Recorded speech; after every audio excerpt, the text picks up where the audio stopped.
see if he's our winner this evening on 3. 1, 2, 3, Matt Wheelwright!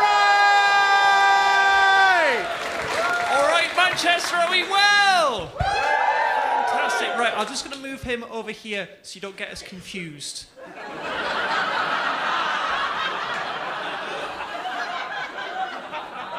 So, I like to start these things off with one of those hard to believe facts. Are we all up for that? Excellent. So I'm a test tube baby. Yeah, hard to imagine, isn't it? All of this is once intentional. I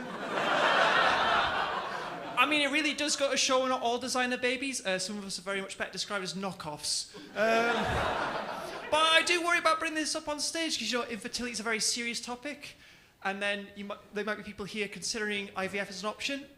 And then they'll see me as a possible outcome and think, maybe we should just adopt.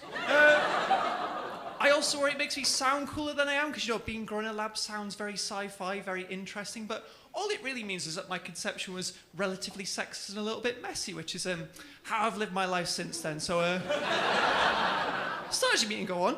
But I think the biggest downside to being a test tube baby is the religious opposition to my very existence. That's not a joke, that's a hate crime. See, the problem is the Catholic Church believes that the ability to have kids without sex is wrong, which I find an interesting take, given Jesus. Do you know what I mean? Like, Mary and Joseph do it, it's the saviour of mankind. Anyone else does it, it's against natural law. I don't think that's fair. Now, obviously, I'm not comparing myself to Jesus, because that would be ridiculous. But, there's obvious similarities. There's the Immaculate Conception, but also my dad used to be a joiner, which is almost a carpenter. Not really the Messiah, just a mess. Also annoys me that other species created via IVF have better press than we do. Recently, they used IVF to make cows. They were hailed as a saviour of man because it's going to reduce global warming. I don't want to start beef with the bovine community. I mean, there's a lot of hate in the world, and I don't want to be seen as making it worse by acting as a catalyst.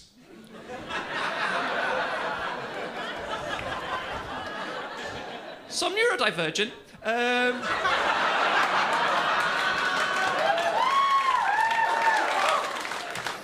have to bring it up abruptly because I'm really good at hiding it. All right. I do wish I was better, though, because I genuinely went on a date yesterday, and we started discussing whether or not bugs get cancer, and afterwards, no romantic vibes. Learn from my mistakes, please. So the condition I have is something called dyspraxia. For those who aren't familiar, it affects things like my hand-eye coordination, my spatial awareness, and my ability to tell left from right. Got any dyspraxics here today? Excellent, I'll come give you a high five. We all know that ending in carnage. See, one of the other things that dyspraxia affects is my memory. Like long-term memory is fine, but my short-term, just forget about it. And where I find that affects me most is when I'm going through airports. I'm constantly having to check. I've got my boarding pass, passport, suitcase. And what I tend to find is, if the security team see you patting yourself down, they are quite keen to join in. Which is why, if I ever did win the lottery, I'd never use the money to travel the world, because all those cavity searches with an anus like a wine glass just... terrible for me, but can you imagine the person who has to search you on the way home? Just, could you bend over, please, sir? See, you've done this before. So, like a lot of neurodivergent people, I do have a specialised interest, as I've sort of hinted at already. It is insects. In fact, before doing comedy, I used to be an entomologist. Yeah. If you're not sure what that means, I had very few friends as a child. People don't want to hang out with the bug kid. It's given me a lot of weird pet peeves, though. Like, I have a thing against woodlice now, because people just keep asking me questions about them. Now, do I get annoyed because technically they're crustaceans and not insects? No, I'm not a pedant.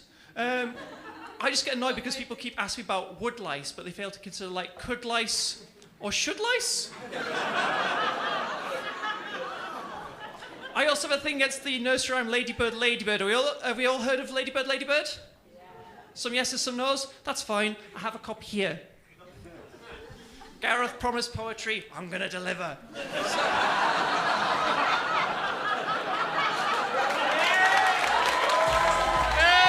No, he's fucking not. He's not going to deliver shit.